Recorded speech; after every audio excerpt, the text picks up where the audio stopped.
Imran Ansari, our legal analyst. We've had you on the show in the past. Imran, thanks for joining us here. This is a story everyone has been talking about, and now next steps being taken. Who's going to be held liable for what happened? Yeah, no, there could be multiple parties that are going to be brought into this lawsuit for the family, a wrongful death action being brought by attorneys Ben Crump and his team. And there may be multiple defendants here. Certainly the amusement park will be a likely defendant, and it would be a suit grounded in negligence, really. What was the duty of the amusement park, its employees, its agents, to make sure that this ride was safe, that the weight restrictions were being properly adhered to, and also that the safety mechanisms on that ride were being properly used. And we hear concerns whether the strap or the seatbelt was proper, along with this weight restriction that seemingly may have not been followed. But there may be also other defendants here. There may be the manufacturer of the ride itself.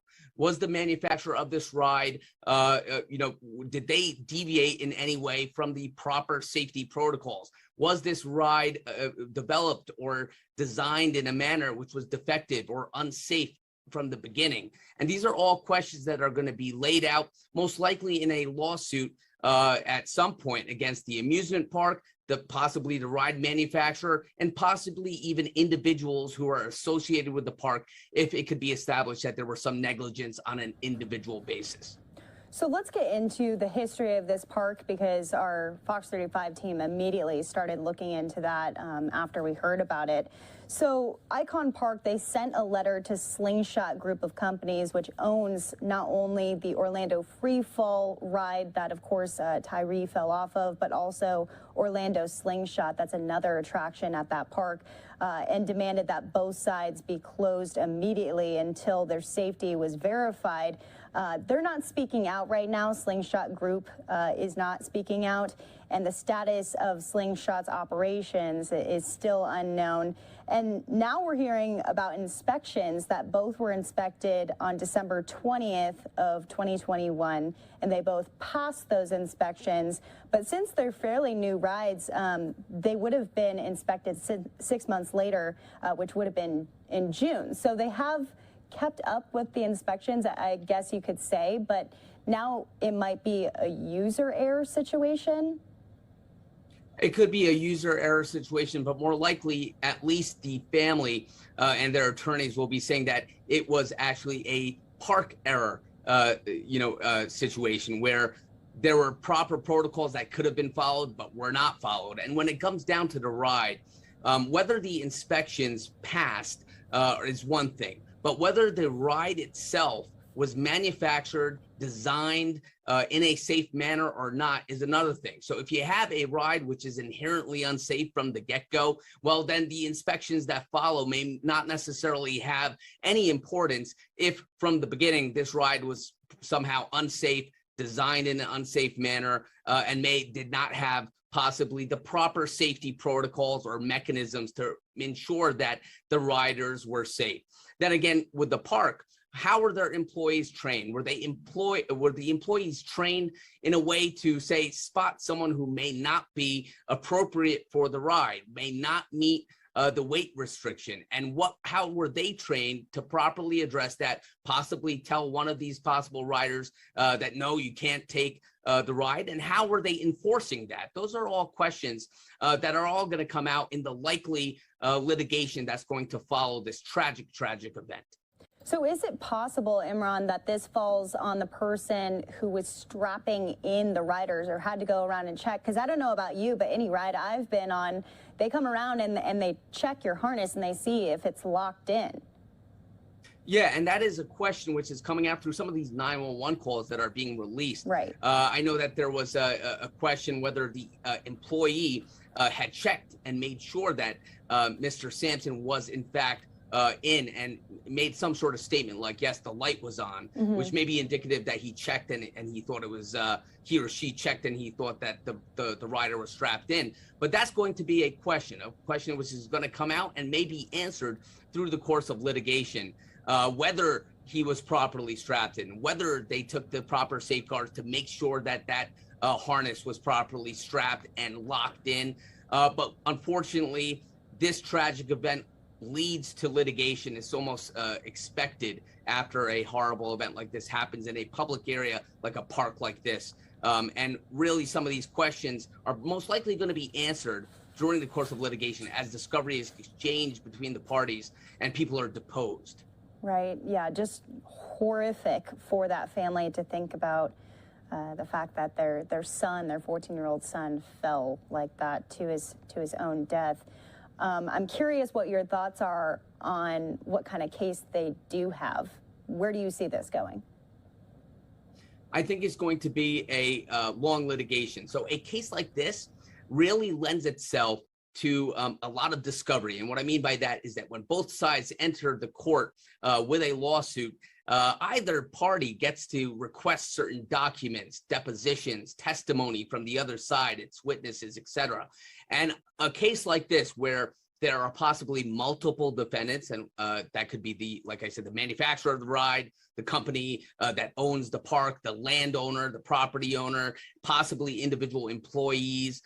That's going to lend itself to likely lengthy litigation unless a settlement is offered up front and liability is somehow established against one or more of the parties, and perhaps then there's a settlement. But these cases, a tragedy like this, multiple parties, technical aspects, right? Technical aspects of the ride, biomechanical engineering, which comes into play here. That really lends itself to some lengthy litigation. And there may not be real closure, at least in a court of law, for this family for quite some time. Yeah, that's for sure. And this is...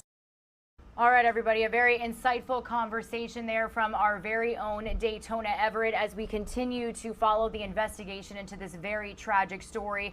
Some new developments regarding this situation as well. So the owners of Icon Park in Orlando have actually sent a letter to Slingshot Group, which is the company behind two attractions there. Actually, it's the Orlando FreeFall and the Orlando Slingshot. They're calling for them to immediately shut down their rides until they can verify that both attractions are safe. So this is something that our very own Fox 35 Orlando's Nestor Motto is live out there covering this morning. So Nestor, definitely very big for the company itself or the park itself to close down these rides, especially when they're two major tourist attractions, but it's all about safety. Am I right?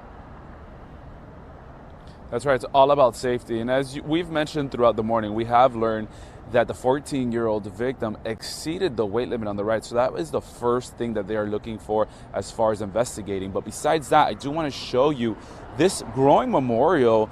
You can see candles are still lighting up this morning. There's also a growing call for change as well, because as you mentioned, Icon Park did send a letter to the company behind both the Orlando FreeFall and Slingshot, saying that they want both rides shut down. In fact, in the statement, they actually said Icon Park demands that the Slingshot Group suspend not only the operation of the FreeFall, but also that second ride they have here, the Slingshot, effective immediately. They say they want them closed down until an investigation says that they are safe enough for the public to ride again. Now, the Orlando FreeFall, that one has been closed since 14-year-old Tyre Sampson died after he fell off the restraints last Thursday. His family, they've actually been here at the memorial as well, where some people have been signing a petition to shut the ride down. I feel good to see all these people come. I know my cousin, he's probably happy to see all these people.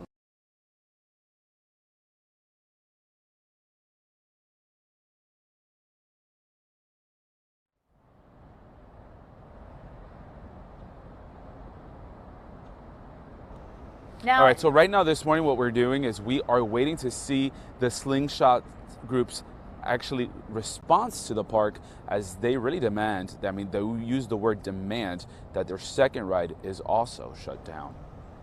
yeah, Nestor, and I also do want to mention to our viewers, we were playing some of the audio for them before, but we also, I believe, got those 911 calls released where you really heard the people working this ride really get into such a panic. Am I right? That's right. And of course, as you can imagine, they think that they crossed all their T's and dotted all their I's, and then an accident like this happens, and we really need to go back and check exactly what went wrong. But as we've been mentioning, you know, weight limit could really play a big role on what happened here. Yeah, definitely. All right, Nestor, well, definitely a lot to unpack here, and we'll continue to stay in touch with your team to bring our viewers all the latest developments. Thanks so much for joining us. Thank you. Have a good day. All right, everybody, Regina Gonzalez with you here on Live Now from Fox. We are going to continue to stay in touch with our Fox 35 Orlando team as they bring us all of the latest details, video, 911 audio, and now reports that the owners of Icon Park are actually calling for these two rides to be shut down to verify the fact that they are safe for so many tourists that come in. We did learn the other day that Sampson, the 14-year-old boy who lost his life, he was actually visiting from Missouri with his family when this happened. So again, be sure to stick with us for any new developments regarding this very tragic turn of events.